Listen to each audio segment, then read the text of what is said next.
शहर में जाति आधारित भेदभाव? शहर में ये सब नहीं दिखता, यह सब गांव में होता है। अरे होता होगा, पर मुझे अपने आसपास ऐसा कुछ दिखाई नहीं देता। जब मेरे आसपास के लोगों के साथ मैंने जाति के बारे में बात करने की कोशिश की, तो उनके जवाब कुछ ऐसे ही होते हैं, क्योंकि उन्हें भी मेरी तरह इस व्यवस्था से फायदा ही हो रहा है। तो भाई, ये सवाल ही नहीं बनता। कुछ कहते हैं, मुंबई की इस बिजी लाइफ में समय कहाँ है लोगों के पास इन सब बातों के लिए। अरे, जो मेहनत करेगा वही तो आगे जाएगा। यह सुनकर भी जाति शब्दों को मानो कैंसिल कर दिया जाता है। पर क्या सच में ऐसा है? इस एपिसोड में मैं रोहन अपनी बात रखना चाहता हूँ कुछ और वॉइसेस के साथ। यह आवाज़ें मेरे आसपास के दोस्त, साथी, कलीग की ही है, जिनके पास मैं इन सवालों को टटोलता रहा कि शहर में जाति कहाँ है, जाति हम कहाँ सीखते हैं, मेरी ऊंची जाति के होने का मतलब क्या है, और सबसे अहम सवाल, मैं इसकी बात किससे करूं। चलो फिर आप जो मुझे सुन रहे हैं, तो उन्हीं के साथ यह बात शुरू करता हूं इस एपिसोड में, जिसका नाम है आजकल जाति कहाँ है। किसी को ठेस न पहुंचे इसलिए जिनसे मेरी बात हुई है उनके नाम बदल कर दिए हैं। कुछ लोग दिल्ली से है तो कुछ बॉम्बे से, कुछ लोग उच्च जाति से है तो कुछ एससी है। प्रशांत, लिखित, स्वाति, राजेश, जतिन और मनस्वी। प्रशांत बचपन से ही मुंबई शहर में स्थायी है। फिलहाल वो मुंबई के एक बड़े कॉरपोरेट ऑफिस में काम कर रहा है। प्रशांत का परिवार बौद्ध धर्म को मानता है। उसने मुझे अपना यह अनुभव बताया। मैंने ये जो सिटी बैंक मैंने बोला, मैंने अभी भी ज्वाइन किया है, ठीक है। जो मेरे टीममेट्स हैं उनको पता नहीं कि मैं बौद्ध हूँ, और मेरे को वो बताने की जरूरत भी नहीं पड़ी, मतलब तो उनको शायद पता नहीं था। तो हम लोग एक बार लंच पे बैठे थे, सब लोग 5-6 लोग हैं, ठीक है। तो उसमें से एक दूसरा लड़का है, उनको घर लेना है। तो वो घर लेना है, तो वो उस बोल रहा कि मैं घर लेना, मैं कहाँ पे लूँ। तो दूसरा एक लड़का था, उसने सजेस्ट किया कि तुम इस जगह पे घर लो। तो उसने बोला नहीं, मैं उस जगह पे घर नहीं लेना चाहता, कि वहाँ पे ना ये जय भीम वाले लोग रहते हैं और वो लोग बहुत गंदे होते हैं, ऐसा उसने तभी बोला। मतलब लोग अभी भी वही सोचते हैं कि जय भीम वाले लोग गंदे रहते हैं, ठीक है ना। तो वो तभी मैंने सिर्फ सुना, मैंने उस पर कुछ एक्शन नहीं किया, मुझे वो जरूरत नहीं लगी कि ठीक है, मतलब इस चीज के लिए रिस्पॉन्ड करना चाहिए। लो, साल 2022 में मुंबई के एक कॉरपोरेट ऑफिस में की हुई ये बात, इस बात ने बेचैन करने वाले कुछ सवालों को मेरे सामने खोल दिया है। अभी मैं जहाँ रहता हूँ वहाँ मेरे आसपास किस समुदाय के लोग रहते हैं? उनमें एक विशिष्ट जाति से आने वाले लोगों की ही संख्या ज़्यादा क्यों है? क्या हम कहाँ रहेंगे, इस बात का फैसला उस सोसाइटी या बस्ती में रहने वाले लोगों की जाति को देखकर किया जाता है? मैं जहाँ रहता हूँ वहीं से जाति की प्रैक्टिस शुरू हो जाती है कि यह जाति ऐसी है, वो जाति वैसी है, इनके साथ उठा बैठा करो, इनके साथ नहीं। फिर मुंबई की भीड़ भाड़ वाली लोकल ट्रेन हो या मेरे दोस्तों के हैंगआउट प्लेसेस, जाति तो हर जगह है, वो कहाँ छुपती है? अब सोचता हूँ कि यह सब शुरू कहाँ से हुआ। जब मैं 10-12 साल का था, शायद उसी समय मुझे औरों से अलग होना क्या होता है इस बात का अनुभव हुआ। बाकी बच्चों की तरह मैं भी छुट्टियों में अपने गांव जाया करता था। तब हम सब बच्चे एक साथ ही खेला करते थे। उस समय तक मैं सिर्फ उन्हें उनके नामों से जानता था। कभी कभी हम हमारे आंगन में ही खेलते थे। तब प्यास लगने पर हम सीधे घर के अंदर चले जाते थे और पानी पी लेते थे। पर एक लड़का था, संकेश। उसे हमारी दादी घर में आने नहीं देती थी, ना उसे मटके से पानी पीने देती थी, क्योंकि वो गांव से थोड़ी दूर बौद्धवाड़ी में रहता था। उसके घर पर जाने से मनाही नहीं थी, पर उसके घर जाकर कुछ खाना नहीं है यह बताया जाता था, और अगर गलती से उसके घर जाकर कुछ खा लिया तो आने पर दादी से डांट भी सुननी पड़ती थी। तो इसी तरह व्यवहार में मैं जाति सीखता रहा। ऐसा अनुभव सिर्फ मेरे अकेले का नहीं था। राजेश, जो मुंबई में रहता है और यूपी से है, उसने भी यह बात बताई। और मेरी माँ ने सब मतलब एक कोना रख दिया था खाना बनाने के लिए, और बर्तन स्पेसिफिक थे कि 2 ईंटा और मतलब एक पूरा किचन सेटअप कर दिया था। उनको आना है, खाना बनाना है और जाना है, बस वहीं से, मतलब नीचे ही उसके पास में ही सीढ़ी थी। तो वो एक था। मैं बोला ये सब मैं मानता नहीं हूँ, और थोड़ा बहस हुआ हमारा, बोलते तू अभी नहीं मानता लेकिन बाद में मानने लगेगा, ये ऐसा बहस हुआ और थोड़ा झगड़ा किया और मैं साइड में हो गया कि ये कहीं ना कहीं पावर से जुड़ा हुआ है, उनके पास पावर है कि उनको इंक्लूड किसको करना है। दिल्ली से आने वाले लिखित ने भी इसमें अपनी बात जोड़ी। तो बिहार के जिस गांव से मैं आता हूँ उस गांव का नाम है बासोपट्टी। और जाति मुझे पता नहीं मैंने कब पहली बार सुना था, क्योंकि वो इतना इनहेरेंट है मेरी पहचान में कि शायद मुझे याद नहीं मैंने पहली बार कब सुना था। क्योंकि मुझे पता है, मतलब जब से मुझे होश है तब से मुझे जाति के बारे में पता है कि हमारे गाँव में जो मोहल्ले बटे हुए थे, टोल या पट्टी कहते हैं हमारे लोकल मैथिली में, और उस टोल जो का जो नाम होता है वो जाति के नाम पर होता है। जैसे दुसाट टोली, मतलब जो दुसाट पासवान कास्ट होती है उसके दुसाट टोली, चमार टोली, ब्राह्मण टोली, है ना, सूरी टोली।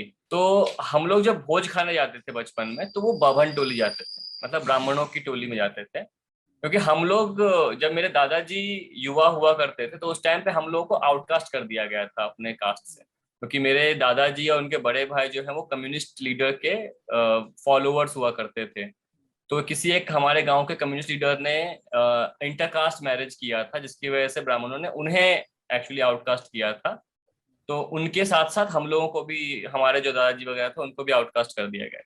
तो हम लोग ने कुछ जमीन खरीदा था, तो सात टोली और सूरी टोली, दो मतलब दो टोलियां हैं, उस दोनों कास्ट के बीच में कुछ 5 घर ब्राह्मणों के हैं। तो उस जगह पे हमारे दादाजी ने वो जमीन खरीद के वो फिर बसे थे वहां पे। तो जब हम लोग बैठा करते थे अपने दलान वगैरह पे, तो दलान एक सिस्टम होता है जो घर के बाहर एक जगह होती है जिसको दलान कहते हैं। तो दलान पे जब हम लोग बैठा करते थे तो जब तक हम लोग खड़े रहेंगे तो वो बूढ़े भले ही हों पर वो खड़े रहते थे, तो हमारे सामने वो बैठते नहीं थे। मैं इनहेरेंट शब्द यूज कर रहा हूँ बिकॉज वो मेरे लिए एक सच्चाई है जाति को लेके। इन चीजों को देखते हुए मैं बड़ा हुआ हूँ अपने आस पास। लिखित को सुनकर यह लगा कि अपर कास्ट में भी तो परतें हैं। वो एक श्रेणी के अंदर भी ऊंच नीच के रिश्ते बनाती है, और हम बचपन से ही सीखते रहते हैं कि उसके अगेंस्ट जाएंगे तो क्या होगा, उसकी पनिशमेंट मिलेगी, और आप दुनिया में कहीं भी जाओ इनको मेंटेन करना है। तो उस समय पे राजद की सरकार हुआ करती थी बिहार में, जिसको सामाजिक न्याय वगैरह के लिए बहुत माना जाता है। तो उस समय क्या हुआ था कि एक बार एक आंदोलन छिड़ा था, जब कहा गया था कि कोई भी जो है दुसाध जो पासवान समाज से लोग आते हैं, ये तय हुआ कि ब्राह्मणों के खेत नहीं जोतेंगे वो लोग। और पहली बार शायद मेरे नजर में एक विद्रोह या विरोध कह लीजिए जो एक मतलब एक प्रभुत्व के खिलाफ हुआ था। कभी कोई बहुत संग्राम नहीं हुआ, लेकिन वो अंडर करेंट्स हमेशा रहा करता था। तो उसके बाद ये हुआ कि हमारे दलान पे वो बैठने लगे लोग सभी, लेकिन जो एक सच्चाई थी कि छूना नहीं है, भले हम खेल रहे हैं पर छूना नहीं है, ये सब बहुत तय था, ये सब सिस्टम बहुत तय था। और शायद इसीलिए मतलब मन में बैठ भी जाता है ना। और ये चलता रहा जब तक मतलब मैं बिहार में था, ये सच्चाई बनी रही थी। गांव में जो हो रहा था उसकी वजह से मुझे ज़्यादा फर्क नहीं पड़ा, क्योंकि इस तरह का बर्ताव मेरे सामने हो रहा था, मेरे साथ नहीं। स्वाति जो मुंबई में रहती है वो इसे एक अलग फीलिंग के साथ जोड़ती है। छत्रपति शिवाजी महाराज जो है उनका और हमारा लास्ट नेम भोंसले, हम वो सरनेम शेयर करते हैं। तो जिस वजह से एक अलग तरीके का प्राइड घर में सब लोगों के अंदर है कि हम एक ऊंचे खानदान से आते हैं या फिर वहाँ ताल्लुक रखते हैं, और उस वजह से हमेशा बचपन से हमें ये कहा गया है या सुना है बार बार आसपास कि हम थोड़े सुपीरियर है बाकियों से, हम क्षत्रिय है, हम वो है जो लड़ाई करने जाते हैं, हम सुरक्षा करते हैं लोगों की, या हम प्रोटेक्ट करने वाले इसमें से आते हैं। और ऑफ कोर्स बचपन में ये डिस्क्रिमिनेशन के हिसाब से कभी देखा नहीं था, तो तब ये सुन के अच्छा लगता था कि आप किसी ऐसे खानदान से आते हो या फिर आप ये सरनेम उस व्यक्ति के साथ शेयर करते हो जिसे इतने सारे लोग मानते हैं। तो एक तरह की खुशी थी शायद, और प्राइड था जो बचपन में गांव से सीखा था। उसके हिसाब से अपनी जाति की वजह से हमें प्राउड फील होता था। फिर हम शहर में आकर भी अपनी जाति को साथ में ही लेकर चल रहे थे। हम उन्हीं सोसाइटी में रहे हैं जहां हमारे लोग रहते हैं। वो हमें जाति का मुद्दा नहीं लगता, क्योंकि वो मेरी सहूलियत से जुड़ा है। पर हाँ, जहाँ रिजर्वेशन आरक्षण की बात आ जाए फिर जाति दिख जाती है, क्योंकि वहाँ मेरी सहूलियत को खतरा महसूस होता है। 10वीं की परीक्षा के बाद जब मैं अपने कॉलेज के एडमिशन की लिस्ट लगने का इंतज़ार कर रहा था, तब मेरे ही दोस्तों में से मुझसे कम नंबर आए हुए दोस्तों को मुझसे पहले एडमिशन मिल रहा था, आरक्षण की वजह से। मेरे जैसे और भी दोस्त थे जो ओपन कैटेगरी से आते थे, और हम सब के दिलों में आरक्षण को लेकर एक गुस्सा था। जब यह पता चला कि यह आरक्षण जाति पर आधारित मिल रहा है, तो जिन्हें मिल रहा था उनके बारे में भी गुस्सा तैयार हो रहा था। फिर लंबे समय तक यह गुस्सा एक एक अनुभव के साथ बढ़ता जा रहा था, क्योंकि मेरे घर, दोस्त और आसपास के सभी लोग मेरी तरह उच्च जाति से थे, और हम में से किसी को भी यह नहीं लगता था कि सिर्फ जाति की वजह से किसी को शिक्षा, फीस या नौकरी के अवसर में किसी प्रकार की छूट मिलनी चाहिए। औरों की तरह मौका मिलने पर मैं भी उन लोगों को यह महसूस कराने की कोशिश करता था कि उन्होंने मेरा हक छीना है। जतिन ने बताया कि कैसे बार बार खुद के एडमिशन को जस्टिफाई करना पड़ता है। क्या अपर कास्ट वालों को भी इस तरह जस्टिफाई करना पड़ता है? जतिन नागपुर में रहता है, फिलहाल एक सामाजिक संस्था में काम करता है। एक चीज तो ये हुई मेरे साथ, मुंबई का जैसे एग्जाम मैंने पास किया, और तो मेरा एक दोस्त था बैंगलोर में, तो उसने कहा कि रिजर्वेशन था क्या, तो मैंने कहा हाँ, तो उसने बोला कि फिर तो इजीली हो गया होगा ना। तो मैंने कहा कि यार, मतलब मैं उस टाइम पे कुछ बोल नहीं पाया, मुझे कुछ समझ में नहीं आया, उस टाइम में ब्लैंक था, चुप हो गया। तो मैंने क्या किया, उसकी बात मेरे को इतना इफेक्ट कर गई, मैंने क्या किया, मैं वापस गया, डेस्कटॉप था उस टाइम पे, तो ओपन किया डेस्कटॉप, और मैंने देखा कि मेरे मार्क्स कितने हैं, रिटर्न में मार्क्स देखे और मेरे इंटरव्यू में कितने मार्क्स है, मैंने दोनों देखे। और मेरा नाम जो था सिलेक्शन लिस्ट में लिस्ट 1 में आता है, जैसे लिस्ट 1, लिस्ट 2, लिस्ट 3 रहती है ना, तो लिस्ट 1 में था, ठीक है। और मेरे मार्क्स भी बाकी जनरल कैटेगरी से ज्यादा थे, लिस्ट 1 की बात कर रहा हूँ मैं। इससे मैं ये कहना चाहता हूँ कि अंडरस्टैंडिंग लोगों में ये नहीं है कि हम उनकी सीटों के अगेंस्ट कम्पीट नहीं कर रहे हैं, हम अपनी सीटों के अगेंस्ट कम्पीट कर रहे हैं। और जब आप हमारी सीटी के अगेंस्ट आप नंबर ऑफ एप्लीकेशन या नंबर ऑफ लोग देखेंगे, वो बहुत ज्यादा है। सो जो लोगों में जो धारणाएं बनाई गई है कि ये हमारी सीटें ले रहे हैं या कम नंबर लेके इधर जा रहे हैं, ऐसा नहीं है। हम अपनी सीटों के लिए कम्पीट कर रहे हैं, जबकि हमारे तो कॉम्पिटिशन वे मोर ज्यादा दिखता है कभी कभी। जतिन ने कहा, तब ध्यान गया कि जनरल कैटेगरी से हम कितने लोग कम्पीट करते हैं और उसके सामने दूसरी कैटेगरी से कितने। इन आंकड़ों के बारे में कभी सोचा ही नहीं। और यह कहना कि यह हमारी सीट्स है, यह भी तो बचपन से सीखे हुए व्यवहार का नतीजा है। आरक्षण ही वो मुद्दा है जब मैं जाति की वजह से अपने आप को विक्टिम की तरह देखता हूँ कि मेरे साथ ही अन्याय हुआ है, और वो भी मेरे उच्च जाति के होने की वजह से। जाति और उस पर आधारित आरक्षण को सही से समझने का मौका मुझे अपनी उम्र के 23 साल में फिर से मिला, जब मैंने एक फेलोशिप प्रोग्राम में हिस्सा लिया। मुंबई में पुकार नाम की एक संस्था द्वारा यह फेलोशिप चलाई जाती थी, जिसे यूथ फेलोशिप प्रोग्राम कहा जाता था। आप सोचिए, 16 से 23 साल की उम्र तक मेरी सोच को बनाए रखने के लिए आसपास इतने ढांचे थे कि मैंने उसे कभी चैलेंज ही नहीं किया। मुझे सामाजिक क्षेत्र में काम करने की रुचि थी, पर जाति से जुड़े मेरे पूर्वाग्रह वैसे ही थे। उन पूर्वाग्रहों पर सवाल उठाने वाली परिस्थिति पहली बार मेरे सामने आई जब उसी फेलोशिप प्रोग्राम के एक डिबेट में मैंने अपने आप को जाति आधारित आरक्षण के खिलाफ बात करने वाले समूह में खड़ा पाया। उस दिन आरक्षण को लेकर मेरे अंदर जितना भी गुस्सा था, मैंने अपने जैसे ही कुछ युवाओं के सामने रखा। एक पल के लिए भी मुझे ऐसा नहीं लगा कि मैं कुछ गलत बोल रहा हूँ। मेरी सोच पर बाकी साथियों ने काफ़ी सवाल उठाए। तो क्या इसका मतलब रिजर्वेशन एक प्रोटेक्शन है? उस दिन इस बात को लेकर मैंने बहुत सोचा। इस सब के बाद एक सवाल काफ़ी समय तक मेरे सामने आता रहा कि आखिर क्यों मेरे स्कूल में जाति और आरक्षण के बारे में इस तरह की चर्चाएं नहीं की जाती थी। ऐसा तो नहीं था कि हमारे स्कूलों में, दोस्तों में, शिक्षकों में जाति मौजूद नहीं थी। इस पर लिखित ने अपने स्कूल का एक किस्सा सुनाया। 2 स्कूलों में मतलब पढ़ा हूँ मैं, modern public school, new children's academy करके स्कूल था। हमारे क्लास जो हुआ करते थे, स्कूल के क्लास है ना, वो बहुत न्यूट्रल थे एक कुछ हद तक, लेकिन वो इसलिए न्यूट्रल थे क्योंकि उसमें बहुत सारे लोग पढ़ने ही नहीं आते थे। मतलब या तो वहाँ पे ब्राह्मण और सूरी और राजपूत, जो अपर कास्ट बेसिकली है, वो जो सो कॉल्ड है, वो आता था बस पढ़ने के लिए। और टीचर्स में भी मोस्टली वही हुआ करते थे, यही कास्ट मोस्टली रहा करता था। मुझे एक बस याद है कि हमारे एक अशोक पासवान सर थे, है ना, वो मतलब एक अच्छे टीचर थे, और वो हम लोगों से कभी पानी नहीं मांगते थे, है ना, वो खुद पानी पीते थे अपना लेके। मतलब बाकी सारे टीचर्स हमको बोले थे तुम पानी लेकर आओ, लेकिन वो अपना पानी खुद लेके पीते थे, वो याद है मुझे। बट जो हाइट थी चीजों की वो ये था कि जब बस में जाते थे, और बस हुआ करती थी काफी खचाखच भरी हुई, तो उस बस में भी मतलब अगर मतलब पहचान लिया जाता है कि कोई ब्राह्मण है और कोई ये है, जब तक नहीं मालूम है तो कोई बात नहीं, लेकिन जब तक ब्राह्मण अगर है बस में, तो कई बार ऐसा भी हुआ है कि भैया उठो, है ना, सीट पे कैसे बैठ गए तुम, उठो। अब मेरे सामने अपनी ही परतें खुल रही थी कि मैं जाति कहाँ कहाँ सीख रहा था। इस व्यवस्था पर बात करने के मौके भी कम ही थे। कई बार सिर्फ अपने आप को इस अनकंफर्टेबल परिस्थिति में लाने की तैयारी न होने की वजह से घर या स्कूल जैसी जगहों पर इस विषय को छेड़ा नहीं जाता। जैसा मनस्वी ने भी बताया, मनस्वी मुंबई में पली बड़ी है।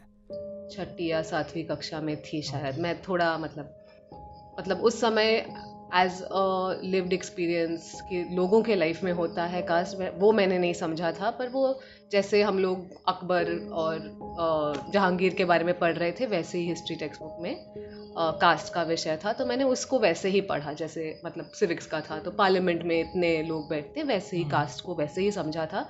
पर उस समय ना कि जिस तरीके से पढ़ाया गया, ना कि जिस तरीके से चर्चा हुआ उसके बारे में, कि वो एक एक्सपीरियंस है जो जिससे मैं भी जूझ रही हूँ, जिससे मेरे पास में बैठ रहे हैं लोग वो भी जूझ रहे हैं, और जिसमें टीचर भी शायद उसमें इन्वॉल्व है। तो वैसे टाइप का मेरा कभी मतलब सोच भी नहीं था, और कभी मेरे को वह सवाल भी नहीं रखे थे कि मैं ऐसे सोच पाऊँ। तो इट वाज ऑलमोस्ट कि ऐसे बोल इंग्लिश में बोलते हैं ना, वो एलिफेंट इन द रूम। आपको मालूम है कि वो है कुछ, पर उसके बारे में बात नहीं किया जाता। और ख़ास करके मुझे 8th-9th स्टैंडर्ड में थी, तब मैंने घर पे पूछा था कि हमारा कास्ट क्या है।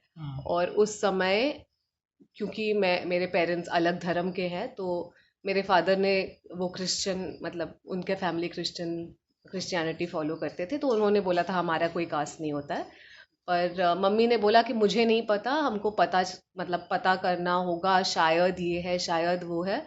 और करते करते बात इस पॉइंट पे आ गया कि हम लोग कास्ट में नहीं, मतलब कास्ट सिस्टम को नहीं मानते हैं, हम उस प्रकार के डिस्क्रिमिनेशन हम लोग नहीं करते हैं, तो कास्ट हमारे लिए एक नॉन डिस्कशन टॉपिक है। तो ऑलमोस्ट ऐसे था कि हम इसको इग्नोर कर रहे थे, या इसको हम कहीं ना कहीं हम ऐसे मान रहे थे कि हम इससे दूर है। और उस समय पे मुझे वो बहुत एक प्रोग्रेसिव सोच लगा कि हमारे लिए हम कास्ट को मानते नहीं हैं, तो ये एक नॉन डिस्कशन टॉपिक है। पर मुझे बाद में समझ में आया कि वो आई डोंट थिंक वो पूरा ट्रूथ था, एंड आई थिंक वो कहीं ना कहीं ट्रूथ से छुपने का एक आउटलेट। मेरे घर में भी तो यही कहते थे, हम नहीं मानते तो है ही नहीं। जैसे मेरे लिए यह समझ बनाना उस फेलोशिप के बाद शुरू हुआ, वैसे ही लिखित और मनस्वी भी ट्रेस कर रहे हैं कि कब उनके लिए यह खुलने लगा और डिस्कम्फर्ट समझ आया। और एक चीज जो मेरे ख्याल से इस कॉलेज के समय पे जिसने सबसे ज्यादा सोचने को मजबूर किया, माय सेंस ऑफ इंक्लूजन जो कहते हैं, वो ये था कि अशोक भारती एक पॉलिटिकल एक्टिविस्ट हैं और पॉलिटिशियन भी हैं जो नैगडोर से जुड़े हुए हैं। और नैगडोर के साथ वो हमारे एक सेशन लेने आए थे मास्टर्स के टाइम पे, तो उन्होंने एक छोटी सी एक्टिविटी करवाई थी। उन्होंने कहा कि आप अपने 10 फ्रेंड्स के नाम लिखिए, है ना, और हमने 10 फ्रेंड्स के नाम लिखे। तो उन्होंने कहा कि उनका जेंडर लिखिए, तो हमने जेंडर लिखा उनका। तो उन्होंने कहा कि उसका रिलीजन लिखिए, तो फिर हमने रिलीजन लिखा। तो उन्होंने कहा कि उनका कास्ट लिखिए, है ना। तो मेरे केस में ये था कि उन 10 में से 7 अपर कास्ट थे, और जो 3 थे उसमें से 2 मुस्लिम थे, और सिर्फ 1 दलित था, है ना। तो मैंने अपने आप को क्वेश्चन किया यहाँ से कि ये क्या, मतलब मैं किस ग्रुप का हिस्सा हूँ। ये छोटी छोटी घटनाएं जो हुई हैं जीवन में, उन्होंने काफी हेल्प किया समझने को लेके अपने आप को।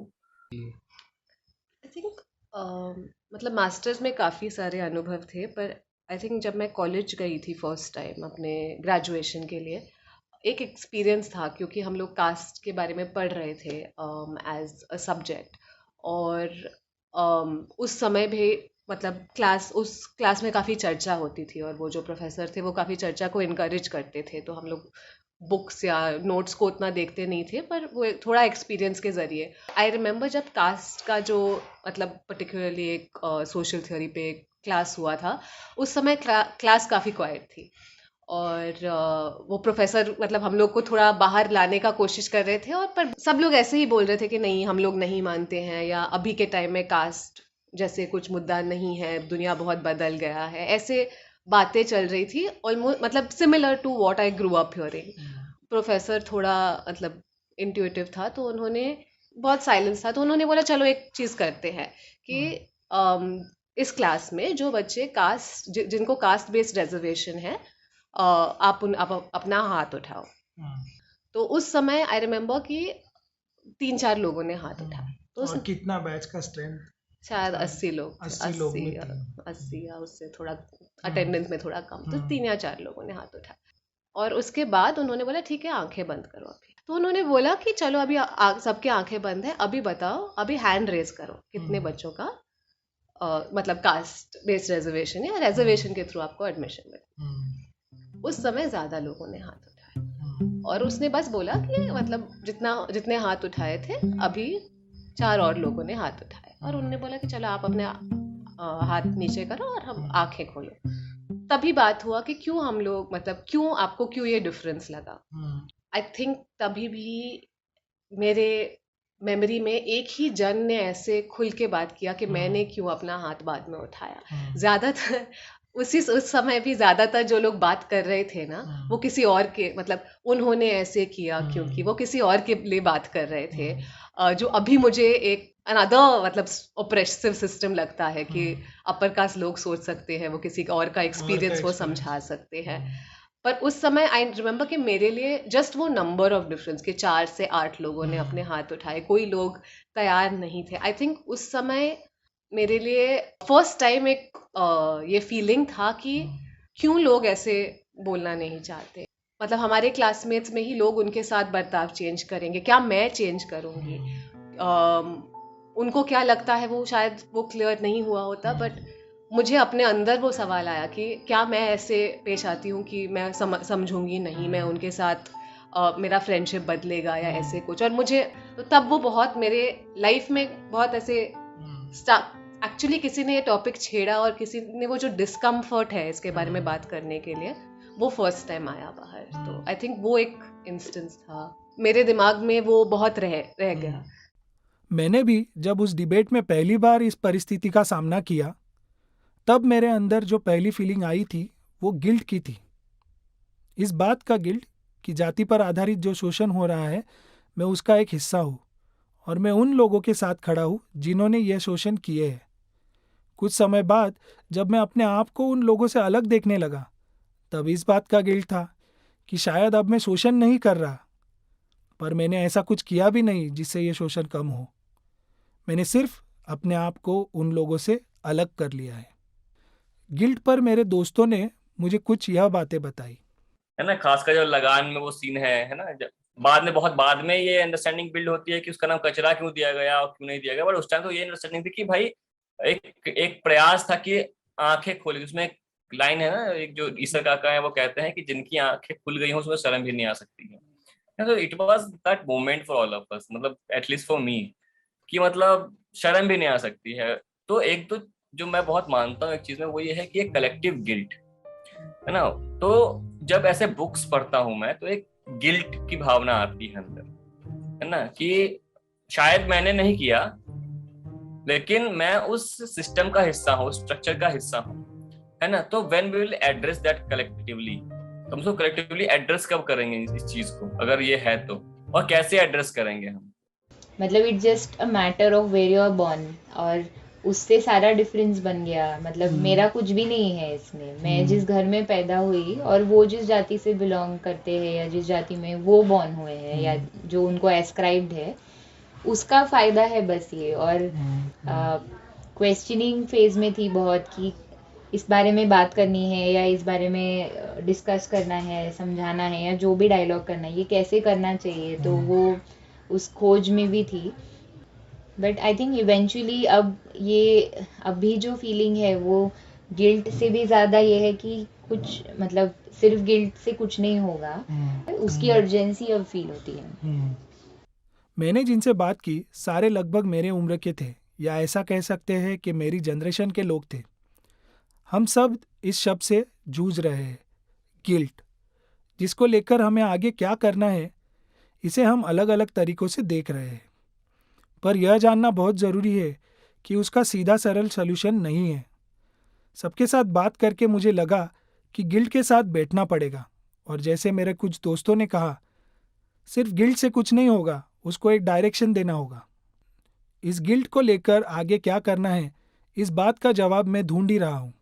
मुझे क्या करना चाहिए, यह सवाल फिर से मेरे सामने आया। पहला रास्ता तो यही है कि हम उन छोटे छोटे इंसिडेंट एनेक्डोट्स को हम गैदर करें अपने लिए, और उस सब के लिए करेक्टिव एड्रेस कैसे कर सकते हैं उसके रास्ते ढूंढें।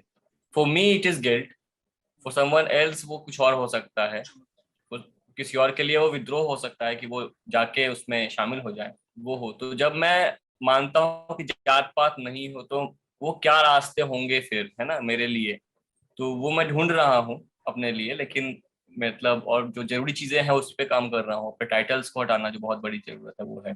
एक कास्ट सोसाइटी के लिए बिलीव करने के लिए बहुत जरूरी है कि हम क्या क्या और कर सकते हैं।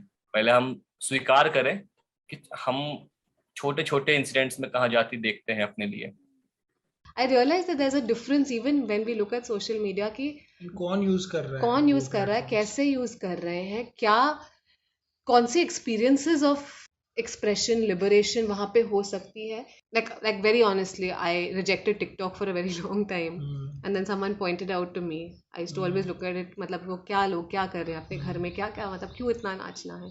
but I realized that it was a different form of expression and that form of expression didn't have a place at some place like Instagram. अपने choices में, अपने judgments में मैं कहीं ना कहीं यही system को perpetuate कर रही हूँ।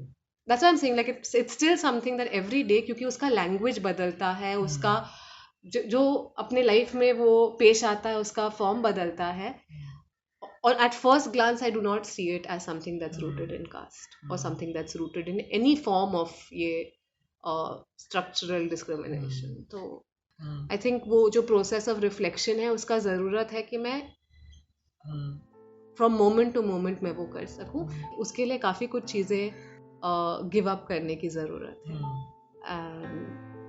तो like we were talking about redistributing, मतलब वो जो माइक बांटना है या जगह बनाना है, उसके साथ साथ अपने बहुत प्रिविलेजेस है जो हमको कहीं ना कहीं उनको छोड़ना है, उनको रीडिस्ट्रीब्यूट करना है, which is I know it's not easy. Caste जो है हर जगह से मिट सकती है, पर शायद परिवार से नहीं मिट सकती। आप परिवार का हिस्सा किसे बनाना चाहते हैं, शादियों के थ्रू, दोस्तियों के थ्रू, वो बहुत जरूरी है। तो वो एक बड़ा प्रॉब्लम है। तो ये सब कुछ जो हो तभी होगा जब हम एड्रेस करेंगे उस इंसिडेंट को, हम जो एलिफेंट इन द हाउस को हम एड्रेस करेंगे। मुझे अच्छी तरह से याद है, अपने भाई के शादी के समय भी मेरे घर में सामने वाली व्यक्ति की जाति के बारे में चर्चा की गई थी, और उसके वजह से हमारे समाज में हमारे बारे में क्या बातें की जाएंगी, इसके बारे में भी बात की गई थी। मेरे पिताजी, जो शुरुआत से ही अंतर्जातीय विवाह के खिलाफ है, अपने समाज में उन्होंने इस तरह के विवाह को हमेशा ही विरोध किया है। जब हमारे ही घर में अंतर्जातीय विवाह की बात चली, तब मेरे पिताजी को यह चिंता थी कि समाज के लोग उन्हें समाज से बाहर न कर दें। पर शादी के कुछ समय बाद अब सब ठीक होने लगा है। पर इसका मतलब यह नहीं कि मेरे पिताजी अभी इस तरह के शादियों के हित में हैं। कुछ लोग ऐसे भी होते हैं जो कहने को तो जाति व्यवस्था को नहीं मानते, पर जैसे ही शादी की बात आती है तो दो मुद्दे टेबल पर रख देते हैं। पहला, हमारे समाज के लोग क्या कहेंगे, और दूसरा, उनके तरीके अलग होते हैं, हमारे तरीके अलग होते हैं, तुम उसके साथ कैसे एडजस्ट कर पाओगे, या वो हमारे साथ कैसे एडजस्ट कर पाएंगे। कभी कभी यह लगता है कि अपनी झूठी ओपननेस को छिपाने के लिए इस तरह के लाइंस का सहारा लिया जाता है। बाकियों ने भी यह अनुभव मुझसे शेयर किए कि जाति और रोमांस का कैसा गहरा रिश्ता है। मुझे याद है कि मेरी दादी ये मुझे बताती थी कि जब वो लोग वो और मेरे दादा शादी करना चाहते थे, उनका लव मैरिज था, तो जब उन्होंने घर पे बताया तो घर पे यही सवाल था थे तो वो क्रिश्चियन, पर घर के यही सवाल थे कि वो ब्राह्मण क्रिश्चियन है ना। तो उस समय में भी उनको मतलब आई थिंक उनके फैमिली 2-3 जनरेशन पहले क्रिश्चियनिटी में कन्वर्ट हो चुके थे, पर तभी भी उनकी मम्मी के मन में ये था कि वो मतलब ब्राह्मण के लाइन से आए हैं। तो मुझे मतलब ये बहुत क्लियर है अपने उसमें कि जितना भी हम लोग मतलब हमको लगता था, मेरे फादर का फर्स्ट रिस्पॉन्स था कि हम तो क्रिश्चियन है, हमको मतलब जाति से कुछ लेन देन नहीं है, पर इट वाज वेरी इंट्रिंसिक। मतलब धीरे धीरे से मुझे पता चला कि जो हम लोग as a family and as individuals इस फैमिली में हम लोग जो रिश्ते बनाते हैं वो ज्यादातर अपर कास्ट लोगों के साथ है।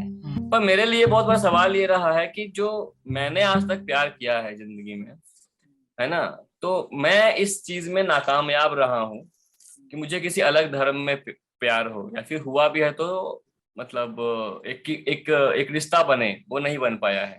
मुख्य रूप से मैं यही कहूंगा कि जो अभी भी मतलब एक कविता है मतलब मेरी कि मतलब जिस दिन लड़कियों के ख्वाब में मजदूर आने लगेंगे और जिस दिन लड़कों के ख्वाब में भी मजदूर आने लगेंगे, उस दिन से शायद सामाजिक न्याय की बात होनी ज्यादा शुरू हो जाएगी। तो हमारे ख्वाब में भी जो होते हैं हमारी प्रेमिकाएं, वो कैसी दिखती हैं, वो कौन होती हैं, ये बहुत जरूरी है। और शायद मेरे अंदर का वो डर है जो शायद वो आगे नहीं बढ़ने देता है इस चीज को लेके। मेरे प्यार में भी जाती है, तो कैसे हम कह सकते हैं अरे छोड़ो अब जाति कहाँ। मैंने शुरुआत यह पूछकर की थी कि हम जाति कहाँ सीखते हैं। बात करते करते ये समझ आ रहा है कि इन सीखी हुई बातों को तोड़ पाना, चैलेंज कर पाना, खुद के घर वालों और समाज के लोगों से बात कर पाना एक दिन या एक मोमेंट में नहीं होगा। जैसे वो सालों से सीखी हुई बातें या व्यवहार है, वैसे ही कई साल लगातार कॉन्शियसली काम करना होगा जो सीखा है उसे अनसीखा करने के लिए। कुछ साल पहले एक मराठी किताब में मैंने एक लाइन पढ़ी थी, जाता जात नहीं ती जात। हिंदी में उसका अनुवाद है, आसानी से जाती नहीं वो जाति। शायद और कई सालों तक यह लाइन उतनी ही रेलेवेंट होगी जितनी वो तब थी जब लिखी गई थी। मेरा यह प्रयास मेरे जैसे ही दोस्तों तक पहुंचने के लिए है जिनको अभी के समय पर अपने आसपास जाति दिखाई नहीं देती, जिन्हें लगता है कि इस समय में जाति रेलेवेंट नहीं है। उन्हीं दोस्तों और परिवार के सदस्यों के लिए है जिनके साथ मैं जाति पर किसी चर्चा में ठीक से एंगेज नहीं कर पाता। यह अपेक्षा नहीं है कि इस प्रयास के बाद उनकी सोच झट से बदल जाए, पर एक चर्चा शुरू हो जहां वो भी सोचे कि आजकल जाति कहाँ है, किन तरीकों में है। आप भी सोचो, मैं भी इसमें लगा रहूंगा। आजकल जाति कहाँ है।